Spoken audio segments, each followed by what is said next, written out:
Okay, welcome to the United Pubcast, a very impromptu podcast. And Larry, have you got clothes on? You said you were in bed and had to wake you up for this news, the here we go news that Rafael Varane is about to sign for Manchester United. We weren't prepared to go live, but we have to. Well, look, to answer your question, our clothes on. The top half is covered, but the dick is out. You got to get excited for Varane. You got to get excited for. That's it. The pants are off, Tom. It's here we go. It's here we go downstairs, and it's here we go in Manchester. Well, Rob, it's almost unfortunate time, and you've got the main man himself, Fabrizio Romano, on your podcast tomorrow. It would have been good if you sort of announced this 24 hours later. But I think with the main reason we just went live is just simply just to not celebrate. It's not we haven't won a trophy or anything, but this does feel different. This feels important. This feels we're title challenge. Oh, look, it's a long way to go, but it feels like we should be putting a proper title challenge in now. And City will start favourites, but God, it does feel like we should be up there now. Mate, two statement signings, man. We have backed him now. We've got to be in a title fight now, man. This is two marquees in one transfer window. We've backing him. We want to go that one step closer next year. But mate, I can't get the smile off my face. It's just exciting news, mate. With 30-plus-year-olds, mate, and we get a tweet like that, and I'm jumping up and down. I'm excited. Rob, can I ask you, sorry, Tom, with that signing now, what are your expectations going into the season? Me and Tom touched on it yesterday, but you almost feel now with the Varane signing, the expectation of Oli has to go up, surely. Yeah, mate. As the whole team, mate. My expectation is a title challenge now. We've just brought in a potentially world class winger that we've been chasing the right winger for a while, and we've just brought in a World Cup winner and a Champions League winner centre back in his prime. So we've been shouting for someone to partner Harry Maguire. Mate, this is it. And now we've got that extra depth as well, mate. Someone like Lindelof would be great as a depth for an injury backup now instead of a Bailey or something like that. So, mate, this is a big signing. Well, what we were discussing last night, Larry, how much we do want to celebrate this and think of the positives about it, but this adds so much pressure, probably a good pressure, but undoubtedly pressure on Solskjaer because now it's still with the Bruno Fernandes signing, how no one was in for him, who knows. Jadon Sancho and Varane, we've had free runs at them and we've got them. How other clubs haven't been in for them, I have no idea, but the fact we have got two Jadon Sancho definitely will be world-class. Varane is obviously world-class. We've got two world-class signings that any club in the world would want. There is huge pressure on Solskjaer now. Yeah, there is, but that comes with the territory. Like we've been saying since Sir Alex left, this club needs to be challenging for trophies. And we're finally on the 9th year about to have a squad that is capable now of putting forward a title challenge. Like you said, Tom, Manchester City still rightfully favourites, and they had their own links with a big name signing this morning. But this is a massive step forward for Manchester United. But let me ask you guys, now, let's say that this is done.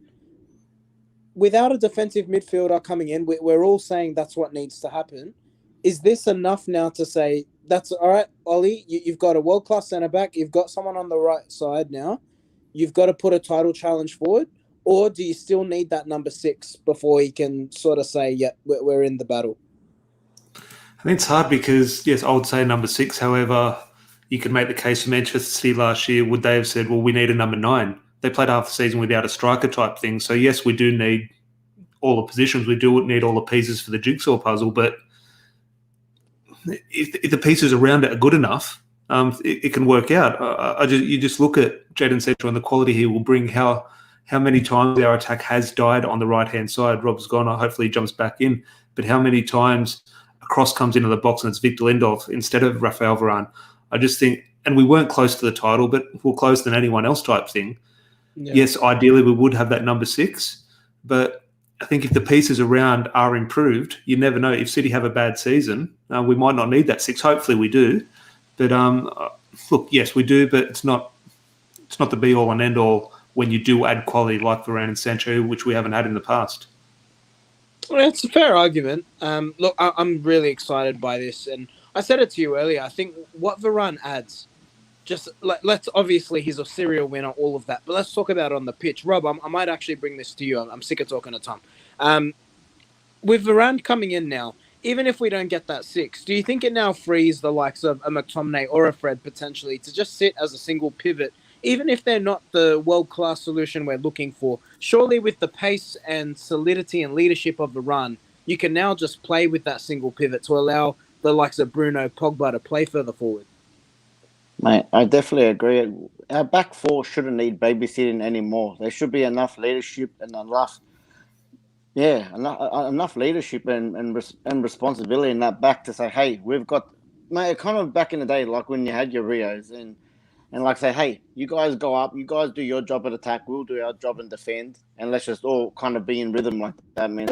I'm definitely on your side for that, man. One person there, and mate, Pogba and Bruno on the top of a triangle there would be beautiful, man. But again, I don't want to put the pressure on him off the bat because you have to remember he might take a few weeks. He's coming from a different league, the language barrier. Yes, he's a World Cup winner. Yes, he's a Champions League winner, but he's got to build up the connection. They've got to have a preseason. Harry Maguire's going to probably be late. Luke Shaw, we don't know his situation yet. We just found out Tellers. So we do got to get a little bit of chemistry. We can't expect game one for them to look like a title challenging side off the bat. So yeah, we've got to definitely give him some time to adapt. But mate, it looks great on paper.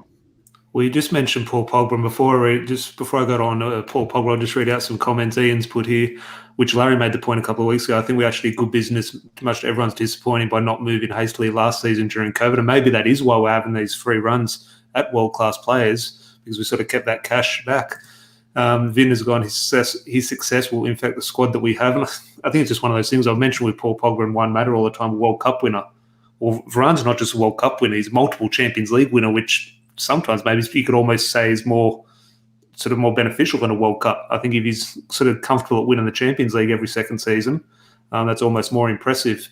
Another one from me, and I don't think adding another signing would be a benefit with chemistry and a growing side added two key roles. I think that's one of the things that Chelsea always seem to have these problems every couple of years when they have this huge influx of players that looks fantastic on paper, and you think, well, maybe it was too much too soon sort of thing. So it will be interesting. But just on that point you made there, Rob, in regards to Paul Pogba, okay, this is a celebration of Rafael Varane, and let's try and keep it positive. Does it affect Paul Pogba? Because that is the next sort of part of this story.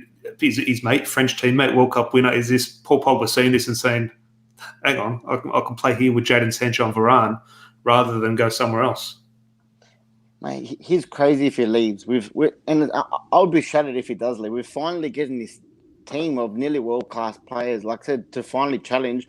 If he leaves now, it'll be 2 steps forward, 1 step back. So exactly like I said, a fellow Frenchman coming in, he's going to have a connection with him as well, from defence into midfield. I've seen them play for France together. They're like playing each other in and stuff like Varane into Pogba, and then obviously he can feed our attack. You got Martial there as well. So you're going to have that bit of that French connection there.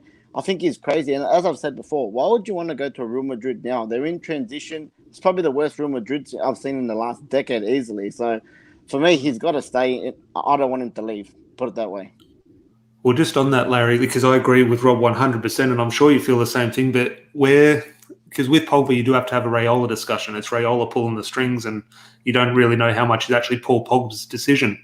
Paul Pogba is going to get money wherever he goes. He's going to get a huge amount of money if he stays at Manchester United. So what do you think? Is it a lazy decision to say, well, Paul Pogba, he's just going to go for money because of Raiola? Or how much of a decision do you think his future will be based on football? Because at the moment, as Rob said, if it is based on football, while we don't know how things are going to end up at Manchester United, it does look very rosy at the moment. And if you're looking from the outside to make a football decision now, Manchester United would probably be the smart option. Well, that's the thing. And everything Rob said is spot on. But I don't agree with yes, Raiola pulls the strings, but at the end of the day, Raiola's there to represent what his agent's wishes are. And it's up to Paul now.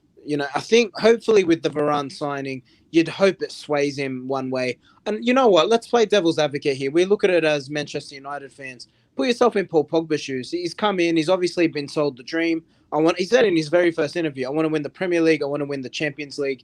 You're 5 years into your contract. Haven't even been close to doing that. Closest being was last season.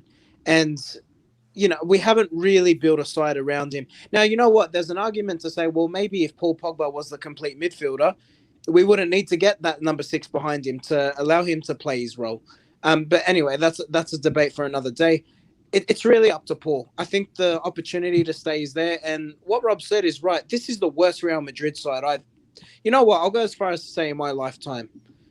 It's an aging squad. It's a squad that's going to need years of investment and it's going to need a major facelift. And Mbappe is not going to be enough to lift it. So if Pogba's looking to go there, all right, great. But that squad needs rebuilding. You look at Paris Saint-Germain, you're guaranteed to win the Ligue 1 every season. Is that really what you want to be doing in the prime of your career? Pogba can go there in 5 years and kill it. Surely staying at Man United and being a group of players to win that first trophy or that first Premier League since Sir Alex, you go down in history and you cement your legacy. I think that's something worth being a part of. Well, Vince put here, if I was Pogba, I wouldn't leave. He came to United to win trophies, which you just said, Larry, and to leave a negative mark on his legacy if he does leave. Football Capital, also, you don't want to upset Larry too much here, the Football Capital, but news coming out today of a Marshall swap deal with Haaland. I think that is just not... Well, I've seen the story and it's out there. Surely just a rumour. It just makes no sense, especially we've just dealt with Dortmund for 2 years. Probably the last thing they want to see is a Man United negotiator. And also, I don't think that deal makes too much sense for either. Well, it probably makes sense for United, but just the business side of things, I don't think that makes sense. Ian as well, I think it would be great if Pogba stays, but if he goes, so be it. It shows he's honestly disconnected from the club, but all the Man United media reads that he's staying. So just on the last bit on Pogba, because again, it's a Rafael Varane sort of celebration and podcast, but just on that, Rob, we mentioned Real Madrid. Why would he go to Real Madrid? But the noise is PSG. And I'm just thinking they did sign Sergio Ramos. If you do go through their team, it is quite unbelievable. Like when you put them out on the formation, you got Neymar, Mbappe, Varane. I like Ander Herrera. He's still there kicking around, I assume. So they do have a fantastic team who we always put in the Champions League bracket. They are a team that's going to win the Champions League. They haven't done so. But again, when you look at that paper, this might be the chance. So we're talking about title 21 with Paul Pogba and Man United. Can we win the league? That's never the discussion with PSG. While they didn't win the league last year, it's not a discussion for them. Their discussion is the Champions League. Is the Premier League and PSG's Champions League a different kettle of fish for Paul Pogba? Is he seeing Europe's elite rather than England's elite? Look, I think for him personally, if he had the chance, which one would he want to win more? Obviously, I think the Champions League. For me, I reckon the Champions League would be. Yeah, okay. I'd want to. He'd probably have a lot bigger chance over with PSG winning that. So for me, I think it's just like I said. It's more if he leaves, it's got to do with all wages and stuff like that. They're probably thinking, hey, why don't we grab him now for 50 million? Well, like this is Paul Pogba, world class. This could definitely add to put our Champions League push. So it is hard. I just want to see him say, hey, this is my team. I left when I was young. I've come back to win the trophies. I want to see him now. He's getting world class players around him. I want to see him do what he's done for France. I want him to be a leader. I want him to show what he's world class and shut all the critics up for Man United blood. I just want at this point, I just want to throw to Larry before I take it back to Rafael Varane and my main question around the Varane signing, which I'm sure everyone's sort of interested to get everyone's opinions about. But firstly, Alex says Madrid and Barca look like we did in the early post-Fergie era. And what I just want to direct towards you, Larry, there, and again, it's a Rafael Varane podcast, but how much do you think that is down to La Liga in a whole when Cristiano Ronaldo left? Do you think that the Spanish football has just taken a real hit? There was the obviously drama with Lionel Messi last season. Do you think Ronaldo leaving Spain has also affected Barcelona? That's put those two clubs in not a great position. I don't know about the link with Barca. I think Barca are their own basket case, and I think COVID really mucked them up. But it shows how badly they've managed their finances. We've seen that massive list around Barcelona's wage bill. It's ridiculous, and I think with COVID, it was an interesting story around Barcelona. They rely on a lot of money coming in from fans at every match day, but they get a heap in terms of tourist museum. So that's really hurt them badly. With Real Madrid, I almost feel like, guys, tell me if this sounds outrageous. Ronaldo leaving Real Madrid is almost like the catalyst for their fall. But it's so similar to Ferguson leaving United. That major main star of the club suddenly leaves and they just sort of go into this dip.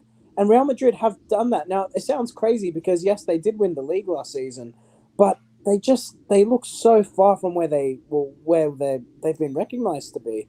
So, yeah, Tom, it's an accurate point, but exactly to what we've been mentioning. United are on the up and up. Why leave now? Yeah, no, definitely. Well, Mike's put here, Pogba's agent has disrespected the club so many times, and cricket's from Pogba. He's not someone who has demonstrated an ongoing commitment to United, which, look, as much as I love Paul Pogba, you're completely right, and you agree, and that is the negative of Paul Pogba, where, okay, from a football side of things, you don't want to lose him, but if he does leave from a sort of personal side of things, you're going to lose no real sleep over it. But my main question regarding this Varane signing, and I'll go to Rob, and I think it's the most important question. Does Philip Jones give up his number 4 shirt?